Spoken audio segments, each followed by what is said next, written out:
চাঁদপুর নামে একটি ছোট্ট গ্রামের পাশ দিয়েই বয়ে গেছে পদ্মা নদী। সবাই চাঁদপুরের ইলিশ খেতে খুব পছন্দ করত। সেই গ্রামে অনেক জেলে পরিবার বাস করত। নদী থেকে মাছ ধরেই তাদের সংসার চলত। মানুষটা সে কখন মাছ ধরতে গেছে, আজও তো এলো না। মানুষটার কোনো বিপদ হলো না তো? না খেয়ে দেই কোথায় গিয়ে কি করছে কে জানে। মা, ও মা, মা কোথায় তুমি? আমার যে খুব খিদে লেগেছে, আমায় খেতে দেবে না? আমি বারান্দায় রানী, খেতে তো দেব, কিন্তু কোনো তরকারি যে নেই। ভাবছিলাম তোর বাবা আসার সময় বাজার করে আনলে তবেই রান্নাটা করব। আমার যে খুব খিদে পেয়েছে মা। একটু ধৈর্য ধর, তোর বাবা এক্ষুনি চলে আসবে। আয় রানী, আমরা বসে গল্প করি। গল্প করলে কি আমার পেট ভরে যাবে? আরে না রে না, গল্প করতে করতে দেখবি সময় খুব তাড়াতাড়ি পার হয়ে যাবে, তুই টেরই পাবি না। আর ততক্ষণে তোর বাবাও চলে আসবে। ঠিক আছে মা, চলো তাহলে। আচ্ছা মা, আমায় কি গল্প শোনাবে? চল, আমরা আমাদের দেশের বিখ্যাত ইলিশ মাছ নিয়ে গল্প করি। মা, ইলিশ মাছ তো খেতে অনেক মজা, তাই না? হ্যাঁ রে মা, সারা দেশের মানুষই তো পদ্মার ইলিশ খেতে খুব পছন্দ করে। মা, বাবা তো ইলিশ মাছ ধরে, তাহলে বাবা বাড়িতে মাছ আনেন না কেন? কেন রে রানী, তোর বাবা তো কদিন আগেই ইলিশ মাছ এনেছিল। সে কবে এনেছে? আর তুমি বলছো কয়েকদিন আগে? বাবা তো কখনো ইলিশ মাছ আনে না। যদি কখনো আনে, ছোট ছোট মাছ, না হলে কাটা সেরা মাছ।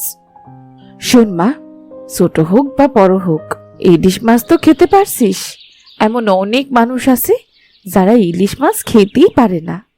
হ্যাঁ, সেটা ঠিক, কিন্তু আমার বড় ইলিশ মাছ খেতে খুব ইচ্ছে করে। খেতে ইচ্ছে করছে সেটা তোর বাবাকেই বলিস, আমাকে বলে কোনো লাভ নেই। আমি তো আর তোকে ইলিশ এনে খাওয়াতে পারবো না। মা, ওই দেখো, বাবা আসছে।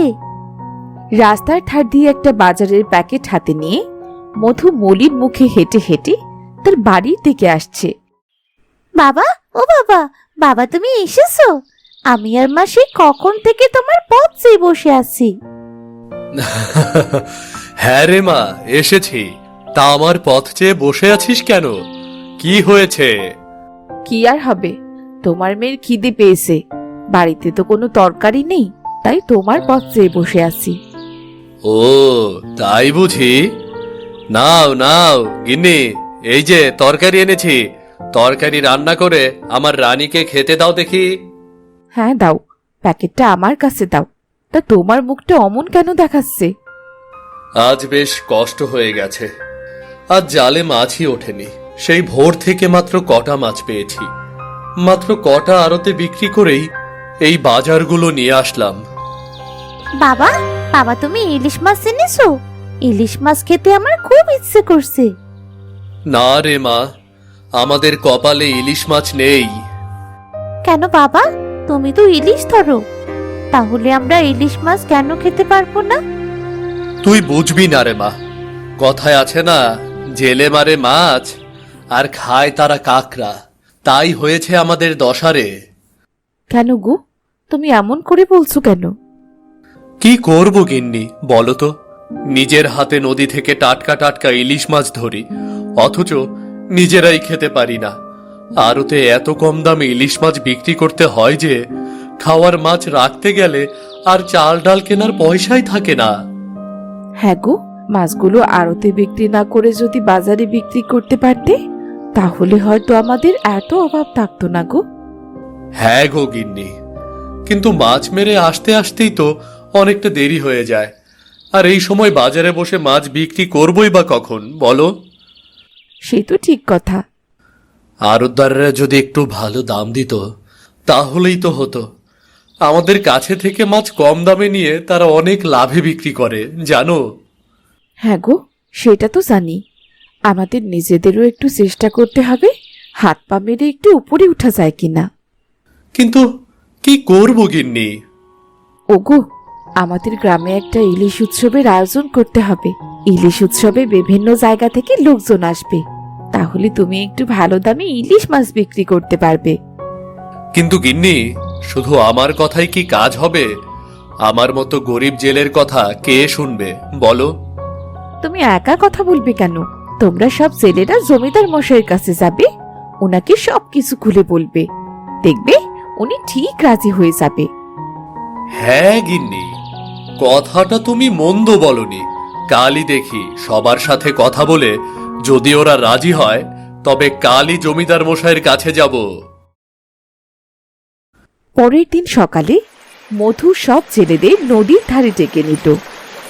কিরে মধু, আমাদের সবাইকে সকাল সকাল এখানে ডেকেছিস কেন? শোনো, আমরা তো কত কষ্ট করে মাছ ধরি, কিন্তু তার ন্যায্য দাম তো আমরা পাই না। তাই বলছি, আমাদের গ্রামে যদি একটা ইলিশ উৎসবের আয়োজন করা যেত তাহলে আমরা একটু বেশি দামে মাছ বিক্রি করতে পারতাম। হ্যাঁ মধু, তুই ঠিকই বলেছিস। তাহলে অন্তত কটা টাকার মুখ দেখতে পারবো। হ্যাঁ ঠিক তাই। চল আমরা মিলে জমিদার মশাইয়ের কাছে যাই।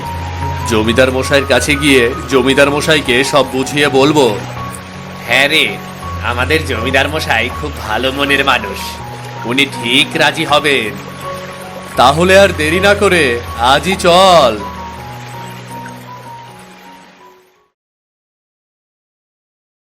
সব জেলেরা একত্রিত হয়ে জমিদারের কাছে গেল। কি ব্যাপার, তোমরা সবাই মিলে আজ আমার বাড়িতে? কি হয়েছে? জমিদার মশাই, যদি অনুমতি দেন তাহলে আপনার সাথে কিছু কথা বলতাম। আরে, আমার সাথে কথা বলতে আবার অনুমতি নেবার কি আছে? বলো বলো, বলে ফেলো। আমাদের গ্রামে যদি একটা ইলিশ মাছের উৎসবের আয়োজন করা হতো তাহলে আমাদের সবার খুব উপকার হতো। মেলা বসালে তোমাদের আবার কিসের উপকার হবে শুনে? ইলিশ মাছের উৎসবে বিভিন্ন গ্রাম থেকে লোকজন আসবে, আমাদের ইলিশগুলো একটু ভালো দামে বিক্রি করতে পারবো। আমরা তো কখনো মাছ বিক্রি করে ন্যায্য টাকা পাই না। যদি ইলিশ মেলায় একটু ভালো দাম পাই তাহলে তো ভালো হয়। সে না হয় বুঝলাম, কিন্তু ইলিশ মাছের উৎসব করার জন্য তো বড় জায়গার প্রয়োজন হবে। আমাদের গ্রামে তো তেমন ফাঁকা জায়গা নেই। তাহলে? জমিদার মশাই, আমাদের গ্রামে যে বাঁশবাগানটা আছে ওখানে আমরা ইলিশ উৎসবের আয়োজন করতে পারি, কেমন? ঠিক আছে, তাহলে ইলিশ উৎসবের আয়োজন শুরু করো। যা খরচ হবে আমি তার অর্ধেক দেব, বুঝলে? জমিদার মশাই, আপনি খুব ভালো মনের মানুষ। আপনি আজ দেখিয়ে দিলেন আপনার মনটা কত বড়। সৃষ্টিকর্তা আপনার মঙ্গল করুক। যাও, তোমরা এবার যাও, উৎসবের আয়োজন শুরু করো। আশেপাশের কয়েক গ্রামে জানিয়ে দাও ইলিশ মাছের উৎসবের কথা। আগামী সোমবারে ইলিশ উৎসবের আয়োজন অনুষ্ঠিত করো, কেমন?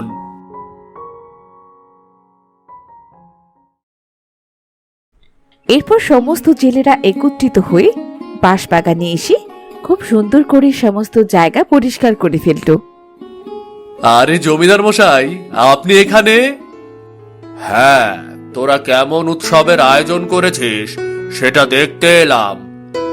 হ্যাঁ, আসুন আসুন, আপনি সব জায়গা ঘুরে ঘুরে দেখুন। বাহ, বেশ সুন্দর করেই তো সাজিয়েছিস। মনেই হচ্ছে না এটা বাঁশবাগানের মধ্যে। জমিদার মশাই, কাল আমাদের বাঁশবাগানে ইলিশ মাছের উৎসব শুরু হবে, আপনি অবশ্যই আসবেন কিন্তু। ঠিক আছে ঠিক আছে, অবশ্যই আসবো। আমি গেলাম তাহলে, তোরা তোদের কাজ কর।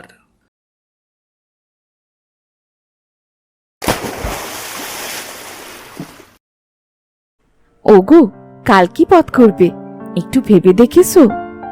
কি ভাবছো? কাঁচা মাছ বিক্রি করব। আরে, তুমি তো কিছুই বোঝো না। আমরা উৎসবে বিভিন্ন পদের মাছ রান্না করব, তাহলে মাছগুলো দামে বিক্রি করতে পারবো। হ্যাঁ, কথাটা তো তুমি মন্দ বলনি। তা কি কি রান্না করবে শুনি? ইলিশ মাছের পাতুরি, ইলিশ ভাপা, সর্ষে ইলিশ, ইলিশ ভাজা আর পান্তা ইলিশ। বাহ গিন্নি, এখনই তো আমার জিভে জল চলে আসছে। ঠিক আছে, তোমার যা যা মনে চায় তুমি তাই রান্না করো, কিন্তু সকাল সকাল রান্না সেরে ফেলবে কিন্তু।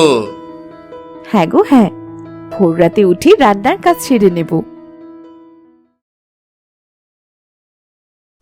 পরদিন সকাল সকাল উঠে মিতা সব রান্না করে মধুর সাথে বাঁশবাগানে চলে এলো।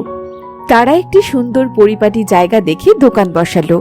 মিতার রান্নার ঘ্রাণ বাঁশবাগানে এক পেতনির নাকে গেল। কি সুন্দর ঘ্রাণ আসছে তো, ঘ্রাণেই তো পেটটা ভরে যাচ্ছে।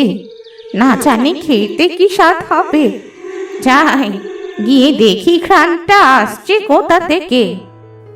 গিন্নি, আমাদের ইলিশ উৎসবে তো ভালোই মানুষ আসা শুরু করেছে। মনে হচ্ছে ভালোই বেচা কেনা হবে। বাবা গো বাবা, আমার বাঁশ বাগানটা তো দেখছি সব মানুষদের দখলে চলে এসেছে। এখানে তো দেখছি মানুষে ভরা। আরে আরে, এখানে তো দেখছি ইলিশ মাছের উৎসব চলছে। যাক, একটু পেট ভরে ইলিশ খেতে পারবো। আসুন আসুন, খেয়ে যান ইলিশ মাছের বিভিন্ন পদের খাবার। একবার খেলে বারবার খেতে ইচ্ছে করবে। মানুষকে ভয় দেখিয়ে তো অনেক খেয়েছি, আজ একটু সাহায্য চেয়ে দেখি তো কেউ আমায় খেতে দেয় কিনা, দেখি মানুষের মনে অমন দয়া মায়া আছে কিনা।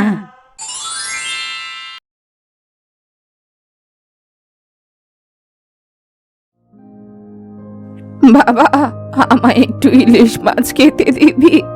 আমার যে ইলিশ মাছ খেতে খুব ইচ্ছে করছে রে বাবা।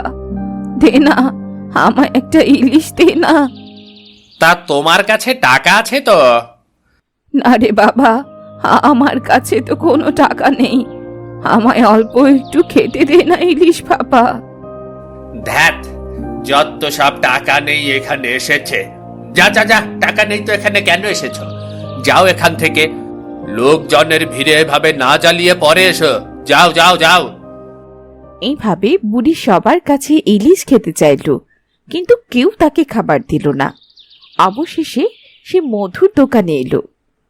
বাবারে, আমার কাছে টাকা নেই, আমায় একটু ইলিশ মাছ খেতে দিবি? কতদিন হয়ে গেছে ইলিশ মাছ খাই না। সবার কাছে চেয়েছি, কিন্তু কেউ আমায় একটু মাছ দিতে রাজি হয়নি রে বাবা। তুই একটু দিবি? হ্যাঁ বুড়িমা, তুমি এখানে বসো, আমি তোমাকে ইলিশ ভাপা খেতে দেব। মিতা, বুড়িমাকে ইলিশ ভাপা খেতে দাও। আসুন বুড়িমা, আমি আপনাকে এক্ষুনি খাবার দিচ্ছি। তোরা খুব ভালো মানুষ। আহ, কতগুলো ইলিশ মাছ! আমি তোদের ওপর খুব খুশি হয়েছি রে, খুব সুস্বাদু খেতে। ওরে বাবারে, পেতনি! ওরে ওরে, আমায় বাঁচাও! ওরে, তোরা ভয় পাস নে, আমি তোদের কোনো ক্ষতি করব নে। আমি তোদের ব্যবহারে খুব খুশি হয়েছি। মধু, এই জালটা রাখ, এটা তোদের মনুষ্যত্বের পুরস্কার। আমার কাছে তো জাল আছে, আর একটা জাল নিয়ে কি করব আমি? এটা জাদুর জাল রে মধু। এই জাল একবার ফেললেই জাল ভর্তি মাছ উঠবে, আর নদী থেকে সব বড় বড় মাছগুলো তোর জালে এসে ধরা দেবে। তোর আর কোনো কষ্ট করতে হবে না। তুমি বড্ড উপকার করলে। তুমি খুব ভালো পেতনি গো, খুব ভালো। তোদের মাছ রান্নাটাও খুব ভালো। এখন থেকেই বাঁশ বাগানে বছরে একবার করে মেলা দিস। সারা বছরের রোজগার এই একদিনেই হয়ে যাবে। এরপর থেকে মধুকে আর কষ্ট করে সারাদিন বসে থেকে মাছ ধরতে হতো না। খুবই অল্প সময়ের ভেতর মধু বড় বড় মাছ নিয়ে বাড়ি ফিরে আসতো এবং বড় বড় মাছ বেশি দামে বিক্রি করত।